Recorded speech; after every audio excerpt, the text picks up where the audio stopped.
Good afternoon, everyone. Today we're going to be looking at something a little bit sort of different. We're looking at two very similar yet not similar watches. You'll notice that obviously the idea and the theme behind them is sort of similar, but then the actual colour is almost in reverse.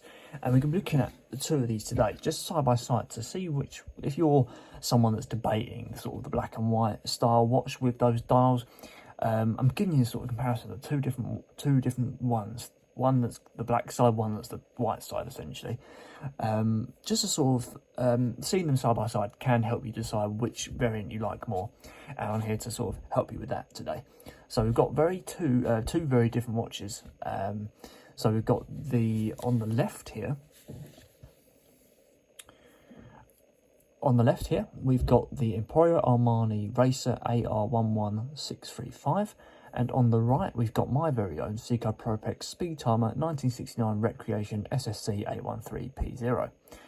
So this, I'm going to refer to the left one as the Racer and the right as the Speedtimer, just for easy reference. So the Racer, it has a 42mm case diameter, whereas the Speedtimer, I'm going to actually call it Seiko.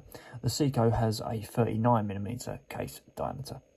In terms of the thickness, they're probably very, very similar in terms of their thickness. There's not a lot to say. The Emporio Armani is just probably slightly bigger, at probably 11.8mm, and I think the Seiko was, I can't remember what the Seiko was, but I think it's slightly bigger.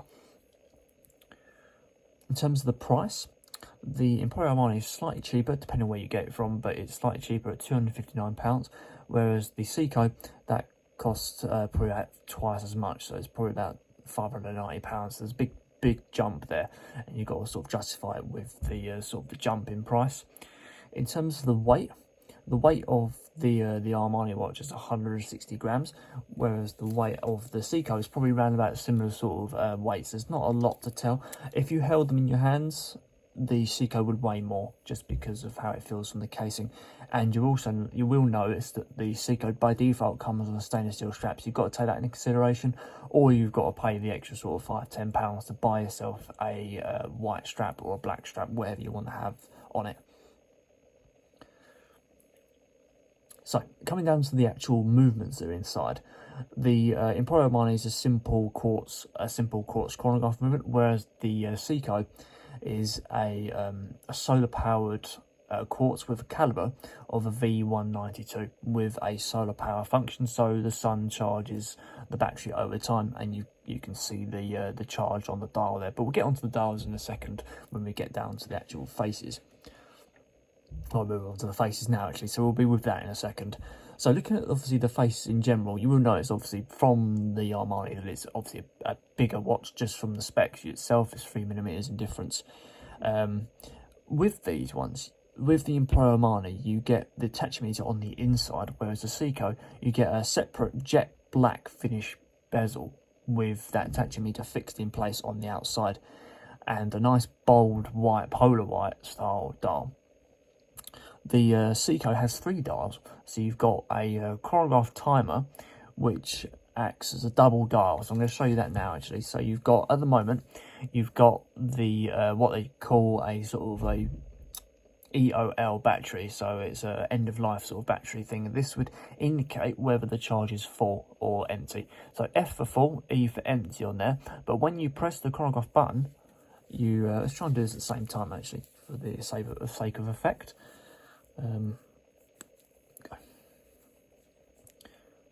Now that actual click that you heard, that came from the Emporio Armani. The Seiko is dead silent when you push that in.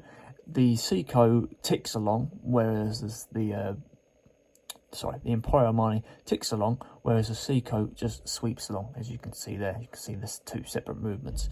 And you notice that that dial that had the F and the E on for the Seiko, that has now reset to the 60. So this chronograph works for up to an hour, very the same as the Emporio Armani. You also get 24-hour readouts on the watches as well, so they're both on the right-hand side sub-dial, but the only difference is that obviously they're different shape and different colour.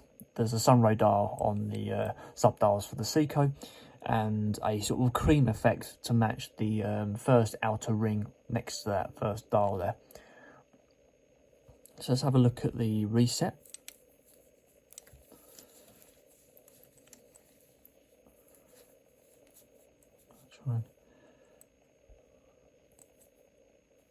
They both sort of wind back into place. Very similar sort of function. I think the Seiko is a bit more flash in terms of you see it wind back, but yeah, it's entirely what you want to go for. They both have date dial. The Emporio Armani's one takes the place of that Chronograph one, probably because yeah, that takes the place of that other one, because they put the date dial down there. Whereas the date dial for this between the 4 and 5, I quite like how the Seiko's set up. Get a little bit more for your money, but then you should really, shouldn't you, for the price. Now let's talk about the specs a little bit more. So the Emporio Armani is waterproof to just 50 meters, whereas the Seiko is waterproof to 100 meters. You get curved sapphire glass with this one, whereas with the Emporio Armani, I think it's mineral glass. It could be sapphire, but always assume it's mineral glass. I think it's mineral glass, because that's what happened when I looked it up. Yeah, so that's a little bit sort of about the those sort of main functions. I'm not going to fiddle with the actual crown on this because it's set, the time's set for me. We'll have a look at the crown for this actually. A nice firm pull out function to this, but the actual Seiko does feel better, feels a better format. You don't get any sort of tinny effect when you pull that out. You might have heard that again, so if I do that again,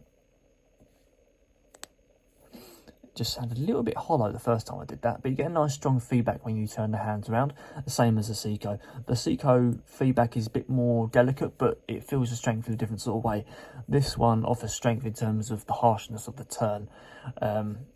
Yeah, and in terms of the sort of date dial rotation, they're both pretty much identical. Actually, looking at the casings, trying to bash them next to each other. You will notice that obviously the Seiko is a bit more sort of dirtier, but the Seiko's got a polish finish on it, whereas the Emporio Armani has a brush finish on it. But one thing I do like about the Armani itself is because you've got this is something the Seiko didn't have, because you've got a slight bit of curved metal before it goes back to the casing. When you have it side on, you get sort of extra rings when you see it appearing. So because of that indentation, the light catches it differently, so you get a sort of better effect on the side there. I think you get a better definition. It almost blends in with that black strap. I don't know if you guys get that as well, but because of the light, it reflects off at different angles, so you see different colour on the casing there. So coming down to the strap, by default the Seiko would have metal strap, but for the example of today, we're going to be obviously looking at the leather against the silicone. The leather will give you some stretch over time with the increments, whereas the silicone is a bit more sort of brighter in your face, I suppose, and won't offer any sort of stretch over time. I think with some leather straps you can get a quick release similar to silicone, so they're very similar in that sort of way. But I think silicone's probably better with water and stuff like that. The Emporio one the quality of the strap doesn't seem as good compared to the sort of the strap on this, but this is an aftermarket strap, so it's not really fair to compare them on those grounds. They both sort of screw down case back with a sort of line finish on the actual case or dial.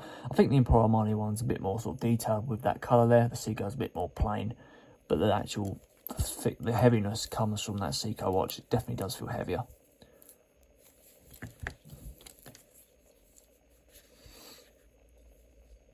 So there we go, guys. That is the sort of a comparison of the Emporio Armani Racer versus the Seiko Prospex Speedtimer 1969 Recreation. I hope you enjoyed that, and I'll see you on the next video.